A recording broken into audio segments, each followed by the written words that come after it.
Hello friends, ओम श्री गणेशाय नमः। जय श्री कृष्ण। आप सभी का स्वागत है आपके अपने यूट्यूब चैनल पर। फ्रेंड्स, आज हम आपको इस वीडियो में बताने जा रहे हैं साल 2024 की आमल की एकादशी, जिसे रंग भरी एकादशी के नाम से भी जाना जाता है, का शुभ मुहूर्त, व्रत पारण का समय, पूजा विधि, व्रत कथा, महत्व, नियम और उपायों के बारे में। फ्रेंड्स, वीडियो शुरू करने से पहले आपसे रिक्वेस्ट है, अगर आप हमारे चैनल पर नए हैं और आपने अभी तक चैनल को सब्सक्राइब नहीं किया है तो प्लीज़ सब्सक्राइब कीजिएगा चैनल को, साथ ही प्रेस कीजिएगा बेल आइकन को, जिससे नए वीडियो से रिलेटेड नोटिफिकेशन आपको तुरंत प्राप्त हो सके।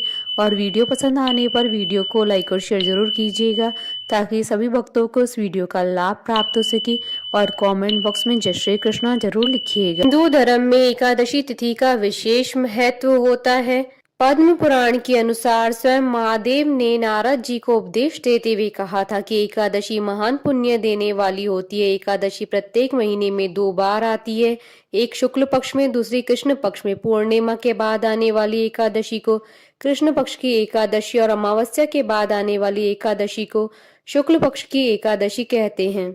जो भक्त एकादशी के दिन उपवास करते हैं वो उपवास के नियमों का कड़ाई से पालन करते हैं तथा अगले दिन सूर्योदय के बाद ही उपवास का समापन करते हैं। एकादशी व्रत के दौरान सभी प्रकार के अनाज का सेवन वर्जित होता है। जो लोग किसी कारण एकादशी व्रत नहीं रखते हैं उन्हें एकादशी के दिन भोजन में चावल का प्रयोग नहीं करना चाहिए तथा झूठ व परनिंदा से बचना चाहिए। जो व्यक्ति एकादशी के दिन विष्णु सहस्त्र नाम का पाठ करता है उस पर भगवान विष्णु जी की विशेष कृपा होती है। फाल्गुन शुक्ल पक्ष की एकादशी को आमल की एकादशी के नाम से जाना जाता है। इस एकादशी में आंवले के पेड़ के नीचे भगवान विष्णु जी की पूजा की जाती है। मान्यता है कि इस व्रत को करने से सभी प्रकार के पाप नष्ट हो जाते हैं और मोक्ष की प्राप्ति होती है। इस दिन व्रत रखने से 1000 गोदान के फल के बराबर पुण्य की प्राप्ति होती है। आमल की एकादशी का हिंदू धर्म में विशेष महत्व होता है। आमल की यानी आंवला, शास्त्रों में आंवला को श्रेष्ठ स्थान प्राप्त है। मान्यता है कि श्री हरि विष्णु ने जब सृष्टि की रचना के लिए ब्रह्मा को जन्म दिया तो उस समय उन्होंने आंवले के वृक्ष को भी जन्म दिया। आंवले को भगवान विष्णु ने आदि वृक्ष के रूप में प्रतिष्ठित किया। इसके हर अंग में ईश्वर का स्थान माना गया है। मान्यता है कि आमल की एकादशी के दिन आंवला और श्री हरि विष्णु की पूजा करने से मोक्ष की प्राप्ति होती है। मान्यता है कि जो लोग स्वर्ग और मोक्ष की कामना रखते हैं उनको आमल की एकादशी के दिन आंवले के वृक्ष के नीचे बैठकर भगवान विष्णु की आराधना करनी चाहिए। कहते हैं कि आंवला भगवान विष्णु जी का प्रिय फल है। आंवले के वृक्ष में भगवान विष्णु जी का निवास माना जाता है। पद्म पुराण के अनुसार आमल की एकादशी का व्रत करने से सैकड़ों तीर्थ दर्शन के समान पुण्य प्राप्त होता है। समस्त यज्ञों के बराबर फल देने वाले आमल की एकादशी व्रत करने से व्यक्ति को मोक्ष की प्राप्ति होती है। जो लोग आमल की एकादशी का व्रत नहीं करते हैं वह इस दिन एकादशी के दिन भगवान विष्णु को आंवला अर्पित करें और स्वयं भी खाएं। शास्त्रों के अनुसार आमल की एकादशी के दिन आंवले के सेवन करना बहुत ही लाभकारी होता है। इस दिन आंवले का उपटन, आंवले के जल से स्नान, आंवले का पूजन, आंवले का भोजन और आंवले का दान करना चाहिए। होली से पहले आने वाली इस एकादशी को रंग भरनी एकादशी के नाम से भी जाना जाता है।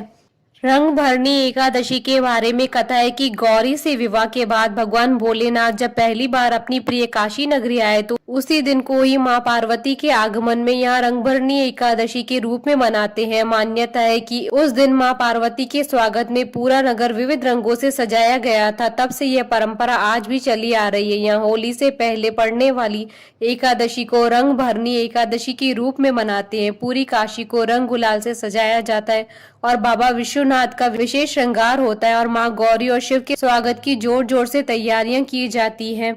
आमल की एकादशी के साथ एक और कथा जुड़ी है। उसके अनुसार राजस्थान के सीकर में खाटू श्याम के दर्शन देने की कहानी है। मान्यता है कि इसी दिन पहली बार श्याम कुंड में बाबा श्याम का मस्तक प्रकट हुआ था। तब से होली के पहले पड़ने वाली इस एकादशी के मौके पर खाटू धाम में मेले का आयोजन होता है, जहां श्रद्धालु खाटू श्याम के दर्शन करके पूजा पाठ करते हैं और उनसे अपने घर परिवार की सुख समृद्धि की प्रार्थना करते हैं। फ्रेंड्स, अब आइए जानते हैं आमल की एकादशी के शुभ मुहूर्त के बारे में। हिंदू पंचांग के अनुसार साल 2024 में आमल की एकादशी का व्रत 20 मार्च 2024 बुधवार के दिन है।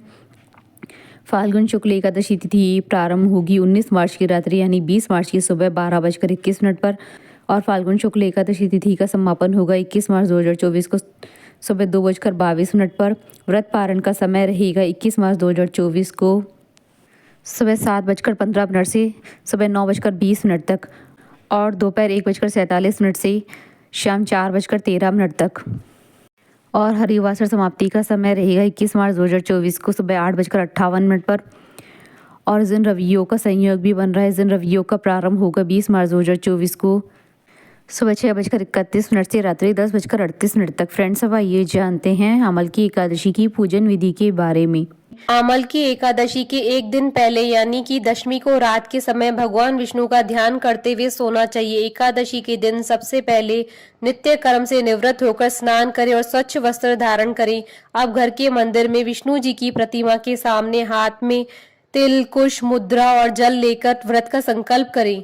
संकल्प लेते हुए इस प्रकार कहें कि मैं भगवान विष्णु की प्रसन्नता एवं मोक्ष की कामना से अमल की एकादशी का व्रत रखता हूँ या रखती हूँ। मेरा यह व्रत सफलता पूर्वक पूरा हो, इसके लिए श्री हरि मुझे अपनी शरण में रखें। अब विधि विधान से श्री हरि विष्णु जी की पूजा करें। सबसे पहले विष्णु जी की प्रतिमा को स्नान कराएं और पहुंचकर स्वच्छ वस्त्र पहनाएं। अब विष्णु जी को पुष्प, ऋतु फल और तुलसी दल चढ़ाएं। इसके बाद श्री हरि विष्णु जी की आरती उतारें, उन्हें प्रणाम करें।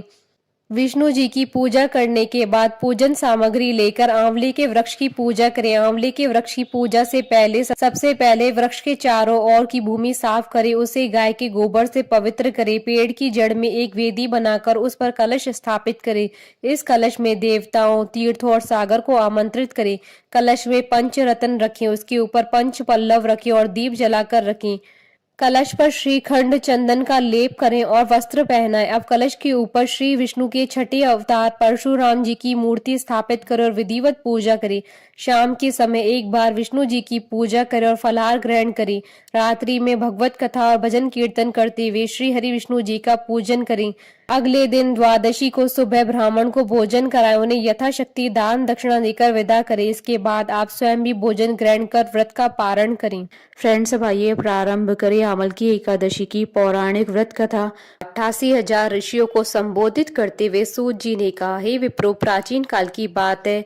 महान राजा मानधाता ने वशिष्ठ जी से पूछा, हे वशिष्ठ जी, यदि आप मुझ पर प्रसन्न है तो ऐसे व्रत का विधान बताने की कृपा करें जिससे मेरा कल्याण हो। महर्षि वशिष्ठ जी बोले, हे राजन, सब व्रतों से उत्तम और अंत में मोक्ष देने वाले अमल की एकादशी के व्रत का मैं वर्णन करता हूँ। यह एकादशी फाल्गुन माह के शुक्ल पक्ष में होती है। इस व्रत को करने से समस्त पाप नष्ट हो जाते हैं। इस व्रत का फल 1000 गोदान के फल के बराबर होता है। अब मैं आपसे एक पौराणिक कथा कहता हूँ, आप ध्यान पूर्वक सुनिए। वैदिश नाम का एक नगर था जिसमें ब्राह्मण, क्षत्रिय, वैश्य और शूद्र चारों वर्ण आनंद सहित रहते थे। उस नगर में सदैव वेद ध्वनि गूंजा करती थी तथा पापी, दुराचारी तथा नास्तिक उस नगर में कोई नहीं था। उस नगर में चैत्रथ नाम का एक चंद्रवंशी राजा राज्य करता था। वह अत्यंत विद्वान तथा धर्मी था।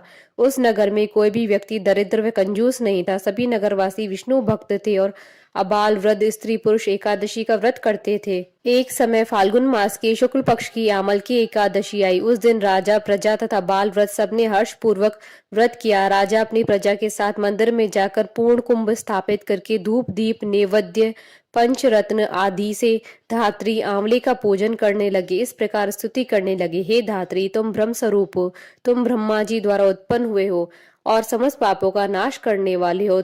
तुमको नमस्कार है। अब तुम मेरा अर्घ्य स्वीकार करो। तुम श्री रामचंद्र जी द्वारा सम्मानित हो। मैं आपकी प्रार्थना करता हूँ, अतः आप मेरे समस्त पापों का नाश करो। उस मंदिर में सबने रात्रि को जागरण किया। रात के समय वहां एक बहेलिया आया जो अत्यंत पापी और दुराचारी था। वह अपने कुटुंब का पालन जीव हत्या करके किया करता था। भूख और प्यास से अत्यंत व्याकुल वह बहेलिया इस जागरण को देखने के लिए मंदिर के एक कोने में बैठ गया और विष्णु भगवान तथा एकादशी महात्म्य की कथा सुनने लगा। इस प्रकार अन्य मनुष्यों की भांति उसने भी सारी रात जागकर बिता दी।